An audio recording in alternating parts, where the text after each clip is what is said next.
பகுஜன் சமாஜ் கட்சியின் மாநில தலைவர் ஆம்ஸ்ட்ராங் படுகொலை செய்யப்பட்டது அதிர்ச்சி அளிப்பதாக எடப்பாடி பழனிசாமி தெரிவித்துள்ளார். திமுக ஆட்சியில் சட்டம் ஒழுங்கை என்னவென்று சொல்லி விமர்சிப்பது எனவும் அரசு சட்டம் காவல்துறை மீது அச்சமற்ற நிலையில் தொடர்ச்சியாக குற்றங்கள் நடைபெறுவதாக இபிஎஸ் விமர்சித்து பேசியுள்ளார்.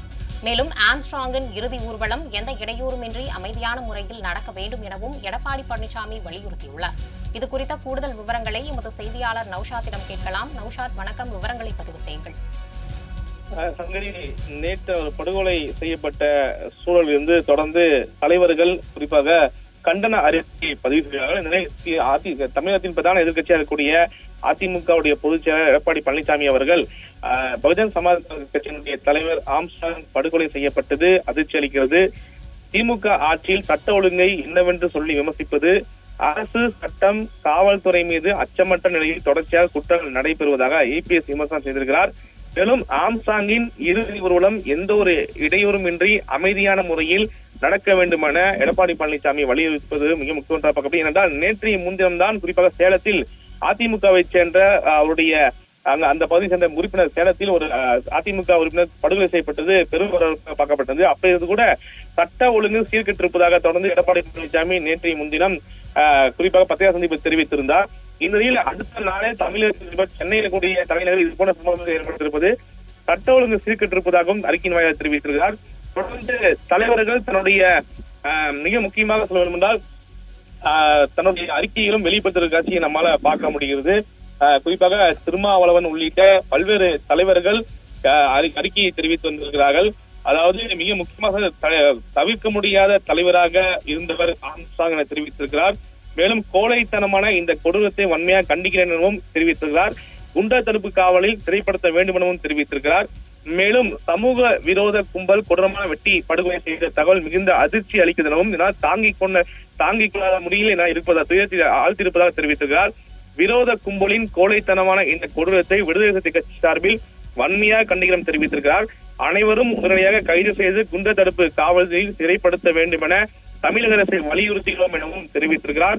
குறிப்பாக அன்பு சகோதரர் ஆம்ஸ்ட்ராங் அவர்கள் புரட்சியாளர் அம்பேத்கரின் கொள்கை வழியில் கடந்த பல 10 ஆண்டுகளாக தீவிரமாக தொண்டாற்றியவர்.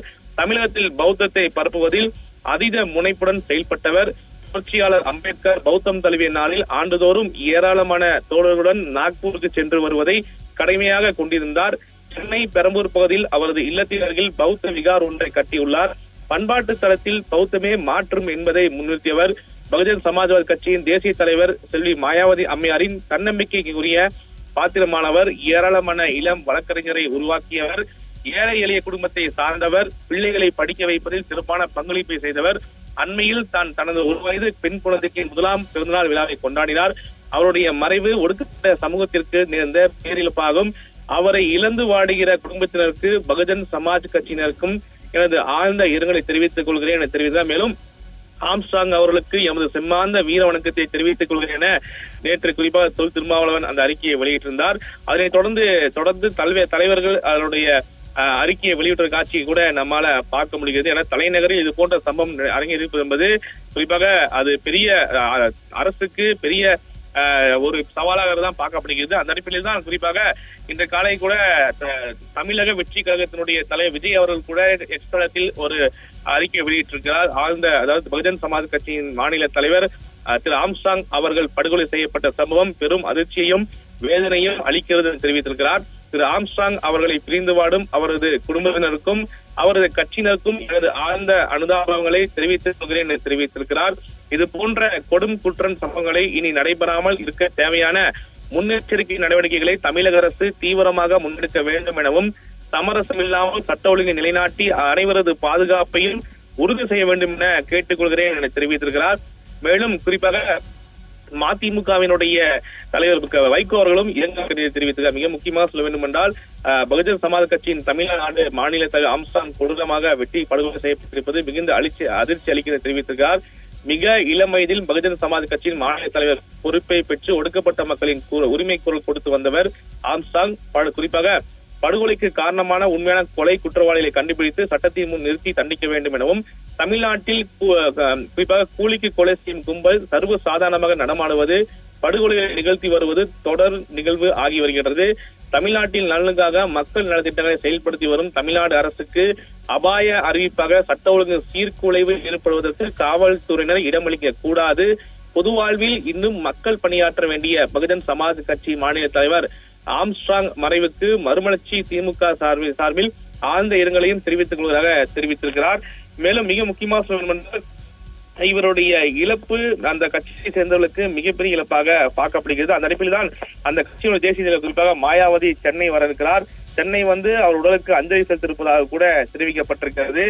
அந்த மீண்டும் அவருடைய ஊருக்கு செல்ல இருப்பதாக தெரிவிக்கப்பட்டிருக்கிறது. மேலும் அதுமில்லாமல் சீமான் குறிப்பாக நாம் தமிழர் கட்சியினுடைய தலைவர் சீமான் தெரிவித்தது என்னவென்றால், அதாவது ஒரு சட்ட ஒழுங்கை சீர்கெட்டிருப்பதற்காகவே ஒரு அச்சாட்சியா பார்க்கப்படுகிறது. ஏனென்றால் தொடர்ந்து இது போன்ற அதாவது கொலை சம்பவம் என்பது நடைபெற்றது பார்க்க முடிகிறது. அதாவது பகுஜன் சமாஜ் கட்சியின் மாநில தலைவர் ஆம்ஸ்ட்ராங் அவர்கள் சென்னை பெரம்பூரில் உள்ள அவரது வீட்டின் அருகிலேயே படுகொலை செய்யப்பட்டது பெரும் அதிர்ச்சி அளிக்கிறது என தன்னுடைய எக்ஸ் வலைதளத்தில் குறிப்பாக சீமான் அவர்கள் பதிவு செய்திருக்கிறார். தமிழ்நாட்டின் தலைநகரிலேயே தேசிய கட்சியின் மாநில தலைவருக்கு உயிருக்கு பாதிப்பில்லாத சூழல் நிலவுகிறது என்றால் திமுக ஆட்சியில் சாதாரண பொதுமக்களுக்கு என்ன பாதுகாப்பு இருக்க முடியும்? ஏற்கனவே சேலம் மற்றும் கடலூரில் அதிமுக நிர்வாகிகள் படுகொலை செய்யப்பட்ட நிலையில் அடுத்தடுத்து நிகழும் படுகொலைகள் தமிழ்நாட்டில் சட்ட ஒழுங்கு எந்த அளவிற்கு சீரழிந்துள்ளது என்பதை காட்டுகிறது என தெரிவித்திருக்கிறார். திமுக ஆட்சியில் நேர்மையான அரசு அதிகாரிகள் முதல் அரசியல் தலைவர்கள் அப்பாவி பொதுமக்கள் வரை நாள்தோறும் நிகழும் படுகொலைகள் தமிழ்நாட்டில் தற்போது சட்டத்தின் ஆட்சி நடைபெறுகிறதா அல்லது சமூக விரோதிகளின் ஆட்சி நடைபெறுகிறதா என்ற ஐயத்தை எழுப்புகிறது என தெரிவித்திருக்கிறார். கள்ளச்சாரத்தை ஒழிக்க முடியவில்லை, கஞ்சா உள்ளிட்ட போதைப் பொருள் புழக்கத்தை கட்டுப்படுத்த முடியவில்லை, பட்டப்பகலில் நடைபெறும் படுகொலைகளை தடுக்க முடியவில்லை, மக்கள் சாலைகளில் நிம்மதியாக நடமாடக்கூட முடியவில்லை. இதற்கெல்லாம் காவல்துறையே தமது நேரடி கட்டுப்பாட்டில் வைத்துள்ள முதலமைச்சர் ஐயா மு.க. ஸ்டாலின் அவர்கள் என்ன பதில் கூற போகிறார்? இதுதான் இந்தியாவே திரும்பி பார்க்கும் திராவிட மாடலா? இதுதான் முதலமைச்சர் கூறிய எந்த கொம்பனும் குறை சொல்ல முடியாத ஆட்சியா என்ற கேள்வியை ஒவ்வொரு சாமானியன் மனதிலும் எழுகிறது என பதிவு செய்திருக்கிறார். மேலும் பகுஜன் சமாஜ் கட்சியின் மாநில தலைவர் சகோதரர் ஆம்ஸ்ட்ராங் அவர்களை படுகொலை செய்த கும்பலை விரைந்து கைது செய்து சட்டப்படி கடும் தண்டனை பெற்றுத்தர வேண்டும் என கேட்டுக் கொள்கிறேன் என்று தெரிவித்திருக்கிறார்.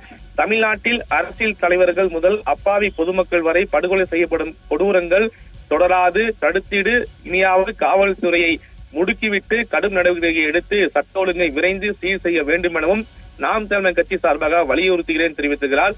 பகுஜன் சமாஜ்வாதி கட்சியின் மாநில தலைவர் சகோதரர் ஆம்ஸ்ட்ராங் அவர்களின் மறைவால் துயருற்றுள்ள அவரது குடும்பத்தினருக்கும் உறவினர்களுக்கும் அரசியல் நண்பர்களுக்கும் பகுஜன் சமாஜ் கட்சியின் தொண்டர்களுக்கும் என்னுடைய குறிப்பாக ஆறுதலை தெரிவித்துக் கொள்கிறேன்.